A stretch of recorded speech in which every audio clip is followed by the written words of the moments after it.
Welcome to day 3 of the CAN protocol. आज हम बात करेंगे एक इम्पॉर्टेंट मुद्दे पे, दैट इज इलेक्ट्रोमैग्नेटिक फील्ड।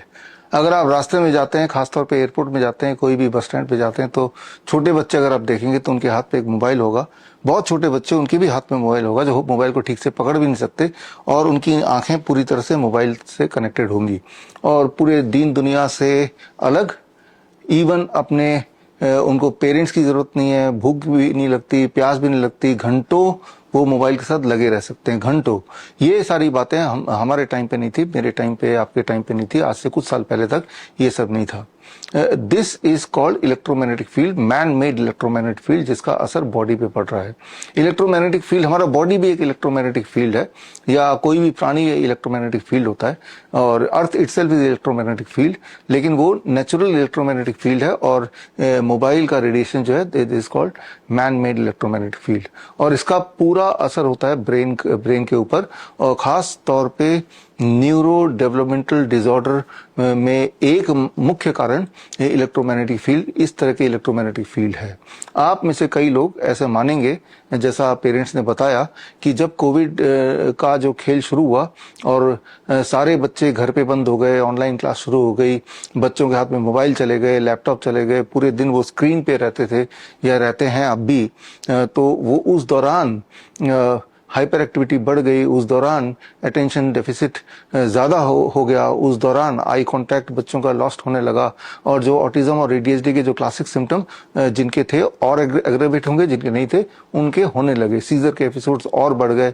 तो ये कोई कैजुअल लिंक नहीं है, ये एविडेंस बेस्ड प्रूफ है, और प्रूफ कुछ ऐसा है जो आप यहाँ इस किताब में देख सकते हैं। इस किताब के पेज नंबर 104 में जाके ये रिसर्च पेपर है, जिसमें चूहों पे रिसर्च करके ये देखा गया कि हाँ, जब चूहों को इस तरह के इलेक्ट्रोमैग्नेटिक फील्ड से एक्सपोज करते हैं तो उनके बिहेवियर में एबनॉर्मलिटीज आने लगती है, या प्रेग्नेंट वुमेन भी अगर बहुत सारे इलेक्ट्रोमैग्नेटिक फील्ड से एक्सपोज होती हैं, वाईफाई वगैरह से, तो भी आने वाला जो बच्चा है उसमें कुछ ना कुछ एबनॉर्मलिटी, न्यूरो डेवलपमेंटल डिसऑर्डर के लक्षण दिखते हैं।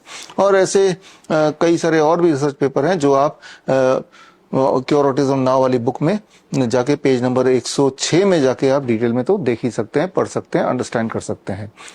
तो इलेक्ट्रोमैग्नेटिक फील्ड से बचें कैसे? बहुत ही सिंपल है। अपने बच्चे को जितना हो सके या पूरी तरह हो सके तो मोबाइल से दूर रखिए। मैं जानता हूं ये बोलना आसान है, करना मुश्किल है, बिकॉज बच्चे की को लत लग गई है। अगर आप उससे छुड़ाएंगे तो क्या होता है, जैसे एक शराबी को शराब से अलग कर दें तो क्या होगा, वो और एग्रेसिव हो जाएगा, और आप फिर मजबूर होकर उसको जो करना चाहता है वो दे देते हैं, ताकि आपके घर में शांति बनी रहे। लेकिन ये बहुत मुश्किल भी नहीं, क्योंकि आपसे पहले हजारों पेरेंट्स ने अपने बच्चों से मोबाइल अलग किया। उसके लिए कुछ रूल्स हैं। पहला रूल तो ये है कि अगर आप चाहते हैं कि बच्चा ये वाला बिहेवियर ना करे, मोबाइल उसकी लत ना लगे, तो आपको भी थोड़ा सा अकॉर्डिंगली डिसिप्लिन में रहना पड़ेगा। बच्चे के सामने आप भी मोबाइल यूज मत कीजिए। मैं ये बोलना चाह रहा हूँ, ये थोड़े दिन की बात है, ये डिसिप्लिन तो आपको लाना पड़ेगा। अगर आप चाहते हैं कि बच्चा डेयरी प्रोडक्ट ना ले, बच्चा चॉकलेट ना ले, जो हम मना करते हैं, तो आपको ये इंश्योर करना पड़ेगा कि आपके घर में ही वो सारी चीजें ना हो, और आप खुद भी ना लें, या एटलीस्ट बच्चे के सामने तो ना लें। तो यहाँ पे इम्पोर्टेंट बात यह है कि बच्चे को हर तरह का जो स्क्रीन है उससे दूर रखना पड़ेगा, कम से कम स्क्रीन एक्सपोजर रखना पड़ेगा। जिस कमरे में आपका बच्चा सोता है उस कमरे में मोबाइल या चार्ज करता हुआ मोबाइल होना ही नहीं चाहिए। जब बच्चा सोए या आप सोए तो आपके घर का जो बेडरूम है वहां पे इलेक्ट्रोमैग्नेटिक फील्ड के नाम पे जो वाईफाई है वो स्विच ऑफ कर दीजिए। अगर टीवी है उस कमरे में तो टीवी का प्लग निकाल दीजिए, even if the TV is of. लेकिन प्लग लगने का मतलब उसमें इलेक्ट्रिसिटी तो चल ही रहा है, इसलिए टीवी का प्लग हटा दीजिए। किसी तरह का कोई इलेक्ट्रॉनिक गैजेट उस कमरे में रखिए मत, किसी और कमरे में चार्ज कर लीजिए। ये छोटे छोटे बदलाव तो आपको कर ही सकते हैं और करना ही पड़ेगा, जिसमें मुख्य है कि बच्चे को मोबाइल का स्क्रीन एक्सपोजर को मिनिमाइज कीजिए जितना हो सके। दिन में थोड़ा बहुत दे भी दिया तो रात को सूर्यास्त के बाद तो नहीं देना है। ये बहुत ही इंपॉर्टेंट है। आगे जाके हम इसको समझेंगे आने वाली कड़ी में कि आपका बॉडी क्लॉक, मान लो 6 बजे सनसेट होता है, सनसेट से पहले आपकी आंखों में लाइट एक्सपोजर से उतना नुकसान नहीं होगा। सनसेट के बाद आंखों में blue light exposure, that is mobile phone का लाइट, ब्लू लाइट बोलते हैं, उसका एक्सपोजर से नुकसान होगा, मोबाइल या टैब एक्सेट्रा। तो ये तो हुई पहली बात। अब जो नुकसान हो चुका है बिकॉज ऑफ आर्टिफिशियल ईएमएफ, उस नुकसान को ठीक कैसे करें, न्यूरो डेवलपमेंटल डिसऑर्डर को ठीक कैसे करें, हाइपर एक्टिविटी को इमीडिएटली ठीक कैसे करें, इसके लिए बहुत ही फास्ट काम करने वाला what we call as zero volt therapy. Zero volt therapy, zero volt therapy क्या है? बहुत ही सिंपल है समझना है इसको, कि अगर आप नंगे पैर धरती पे चलते हैं, धरती पे या धरती को छूते हैं, धरती को छूते हैं मतलब कंक्रीट को नहीं, घास को या मिट्टी को, आउटडोर की बात कर रहा हूं, आउटडोर छूते हैं, तो जैसे ही आप छूते हैं उस वक्त अगर वोल्ट मीटर से आपका कोई वोल्टेज मेजर करेगा तो वो वोल्टेज शून्य आएगा। हमारी वोल्टेज शून्य तभी आती है जब हम धरती के कांटेक्ट में होते हैं, जैसे जानवर रहते हैं हमेशा, राइट, या आप रहेंगे जब आप बिना जूते चप्पल के खेत में या गार्डन में या ग्राउंड में आप अगर चलेंगे या बैठेंगे तो आपकी वोल्टेज उस वक्त के लिए जीरो हो जाएगी।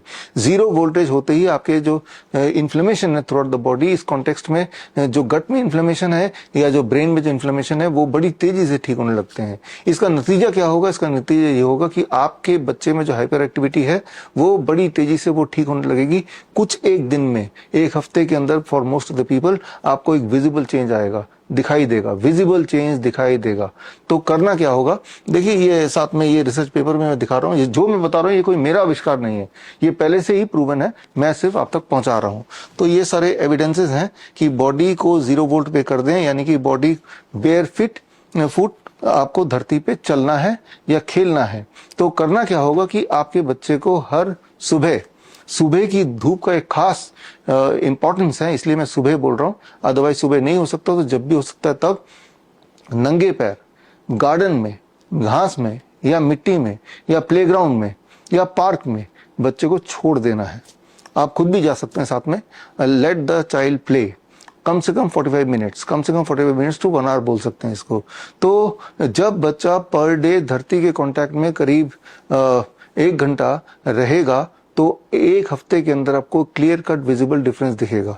1 हफ्ते के अंदर बच्चे की नींद बढ़िया हो जाएगी, बच्चे की हाइपर एक्टिविटी कम हो जाएगी, बच्चे का अटेंशन स्पैन ज्यादा हो जाएगा, बच्चे का एक जगह बैठे रहने की जो कैपेबिलिटी है वो ज्यादा हो जाएगा, बच्चे की राइटिंग बेटर हो जाएगी, आई कॉन्टैक्ट ठीक हो जाएगा, स्पीच आने में भी मदद मिलेगी। ये सारे वेराइटी जितने भी तरह के आप सिम्टम, सारे सिम्टम में से काफी सारे सिम्टम में आपको क्लियर कट डिस्टिंक्शन दिखेगा with in A weeks time, ऐसा हमने देखा है। तो ये करना है। तो इसके अलावा कई लोग आप में से ऐसे भी हैं जो बोलते हैं कि हमारे घर के आसपास कोई पार्क नहीं है, हमारे घर के आसपास कोई गार्डन नहीं है जहां बच्चे को ले जा सके, वो जाता नहीं है। देखिए, इस तरह की मजबूरियां तो हैं, हो ही सकती हैं, लेकिन अगर आपको ये पता चल जाए कि थोड़े दिन की बात है, उसके बाद बच्चा ठीक हो जाएगा तो फिर नॉर्मल लाइफ बाकी बच्चों की तरह जी लेगा, तो मुझे लगता है कि ये कर लेना चाहिए, जरूर करना चाहिए, इसको मिस मत कीजिए। लेकिन जीरो वोल्ट पे रहने का एक और तरीका भी है जो हम अपने हॉस्पिटल्स में करते हैं, वो है जीरो वोल्ट बेडशीट। अब इसमें ये देखिए, जीरो वोल्ट बेडशीट क्या है इसको समझा देता हूँ। अब ये तार है, जैसे कि घर में तार होती है, कोई भी तार, अंदर कॉपर का वायर है, ऊपर प्लास्टिक का ग्रीन कलर का, जैसा आपको पता है जैसे अर्थिंग वाली तार होती है, ग्रीन कलर की होती है, वही तार है एग्जैक्टली, कोई अनोखा तार नहीं है। और ये कॉपर का रॉड है।